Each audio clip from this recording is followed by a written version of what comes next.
I'm really excited for these two players. I think it was the most anticipated match of the Division 5 last Sunday.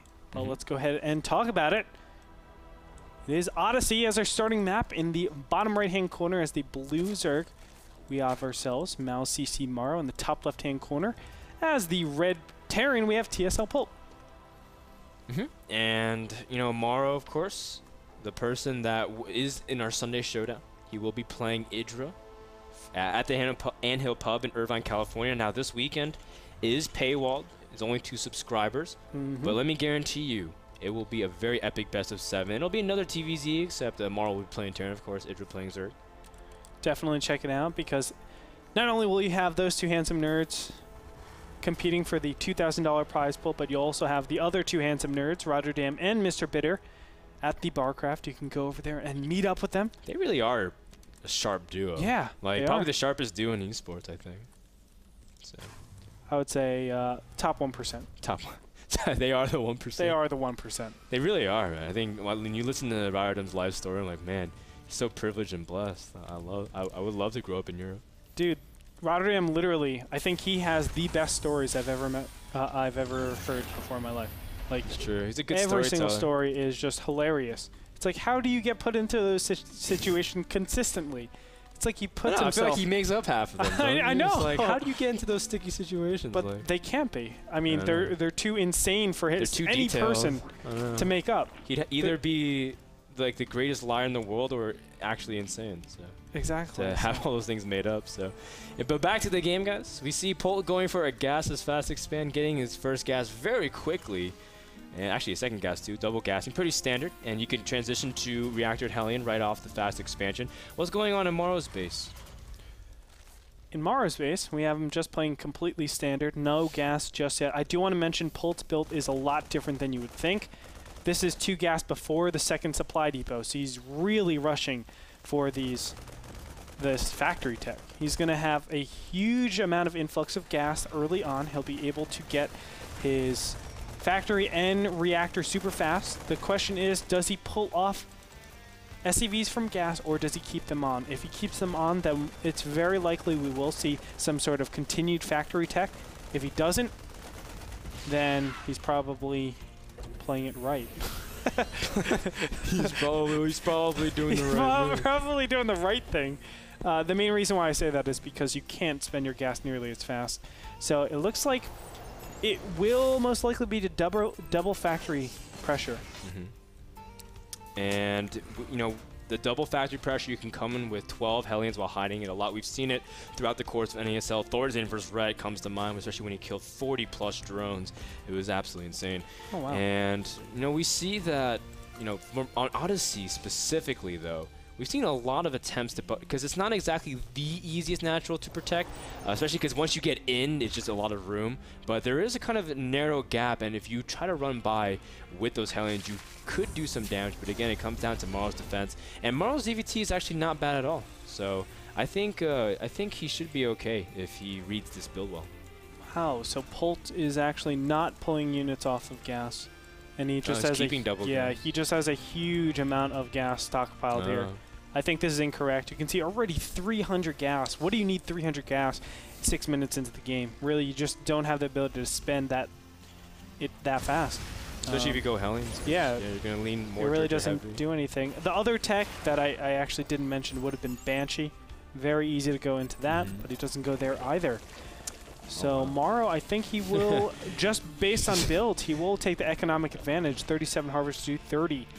37 with 9 more about to pop. And do you see how many units MorroW has onto the field? Let me check. He's got none. None. He's just got pure queens. He is playing so greedy, but this is exactly what I guess he feels like he needs. He's going to also use his gas immediately for speed as well as a fast layer. And you know he's going to tech up really quick. Now, he doesn't even have any quick Evo chambers, no quick Baneling Nest to stay safe. And so MorroW playing pretty greedy here. What do you think about his joining pattern so far? I like it, but as you said, it's the greediest stuff ever. Like he's going double literally Evo right now. The greediest things still in the droning. world. Oh, man. If his opponent went double factory Hellions, the game's over. And actually, the game really looked like it was going in that direction. Of course, it didn't.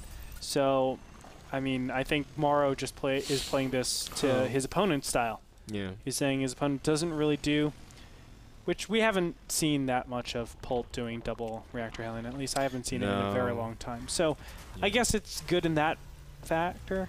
But yeah, when Polt was playing Stefano a lot, back when he met him, like every other weekend, yeah, he was doing more of like reactor Hellions to standard Marine tank. That's just what he loves to do. He's also a big proponent of the double engineering bay style, getting upgrades really quick, which we're seeing right now. That's why he stockpiles so much gas. And in general, still, he got every upgrade, and he's still a little bit over. So just like you said, he was just a little bit inefficient with his resource management, but still pretty good. MorroW's actually moving out the Spine Crawler, trying to draw the Hellions' attention, and he gets a couple of them surrounded, but with the reinforcing Hellions, MorroW shouldn't be able to pick off any of them. And looks like MorroW's just trying to extend his presence right now. Spire about 60% done. Should be able to resume back map control, which would be very, very key, because Polt really didn't do much with his map control. Very interesting, MorroW's take on this opening. Obviously, we talked about it in his matches against Jinro.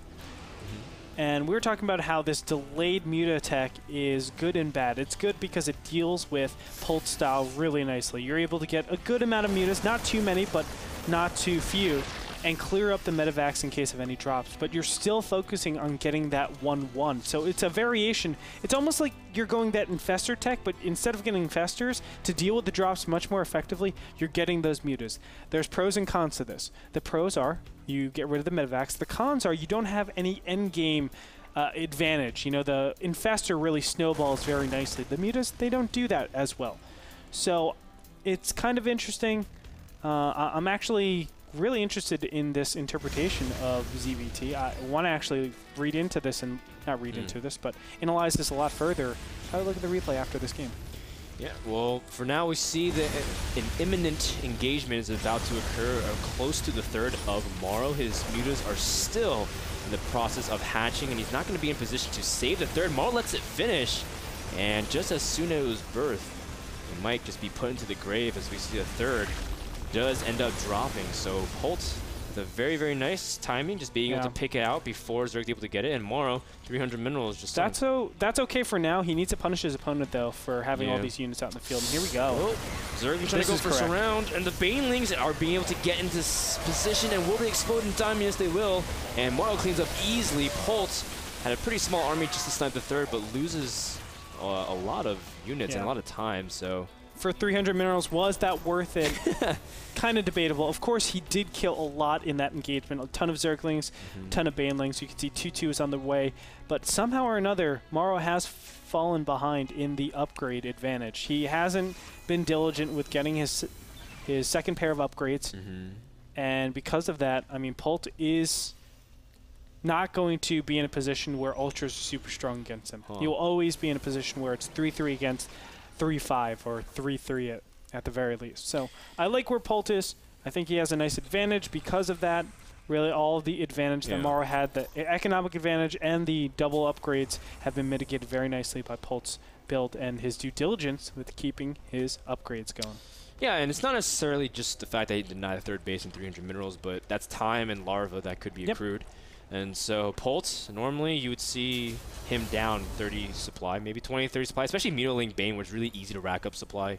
MorroW, notorious, one of those Zerg players really known for having 100 Zerglings easily for his huge attacks that we saw him do against Jinro. He's harassing this third base, and again, throughout this whole thing, he's been even in supply with Polt, actually dipping slightly below now that he's losing a couple Mutalisks, and Polt's really been able to play very solid style. And I like the fact that Polt's not overly greedy, getting a third orbital command, but getting a planetary.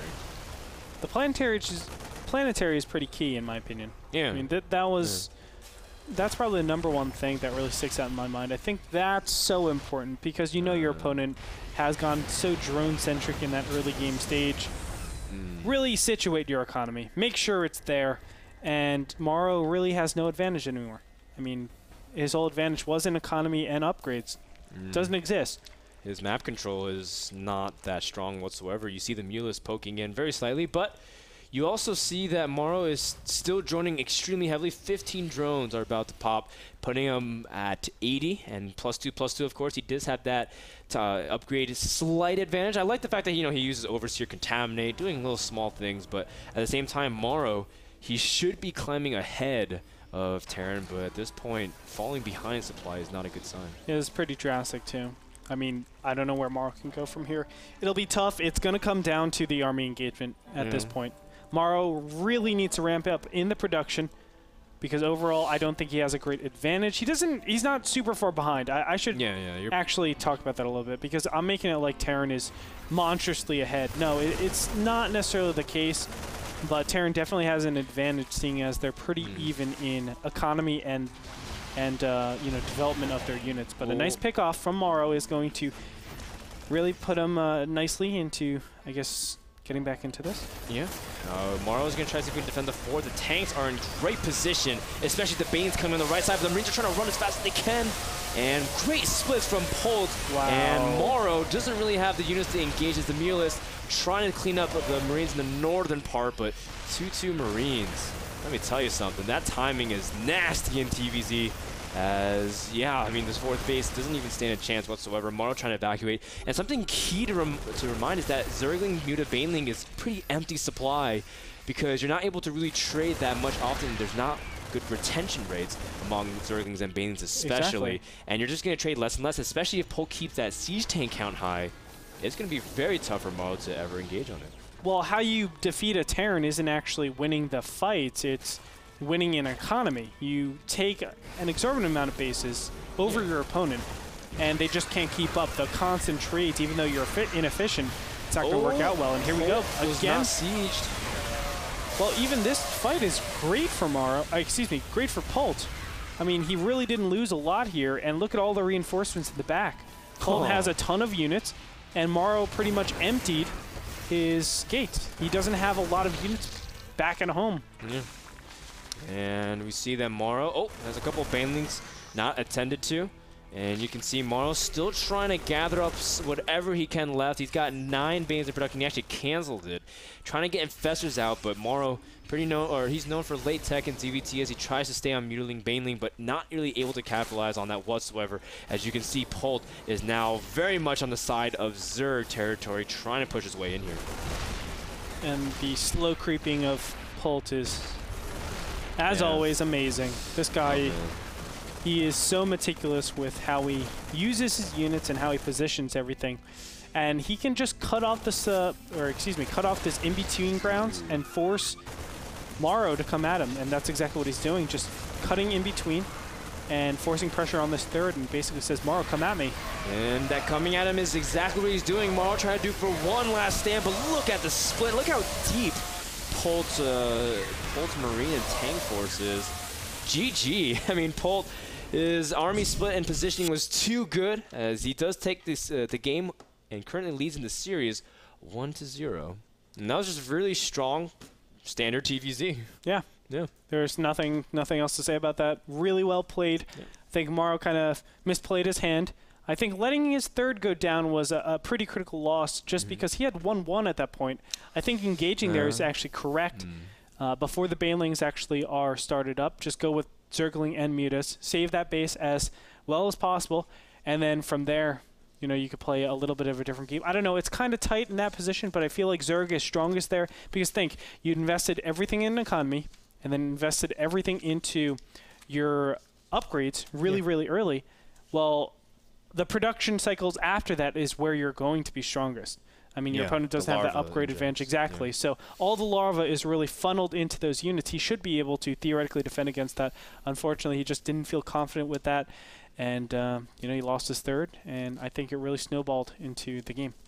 Well, Polt takes a game off of MorroW. Can MorroW come back into the series? We'll find out after a commercial break. Thank you so much to Twitch for sponsoring the stream, as well as providing things like our subscriber pass, which you can buy at NASL.tv, get you 1080p quality, as well as access to the chat, lots of cool things, and of course, the Sunday Showdown, which will feature It Reverse MorroW, as lots of great show matches are being lined up. We'll be back after a commercial break. Don't go anywhere. More action from the NASL Season 3 Division number 1 coming up soon.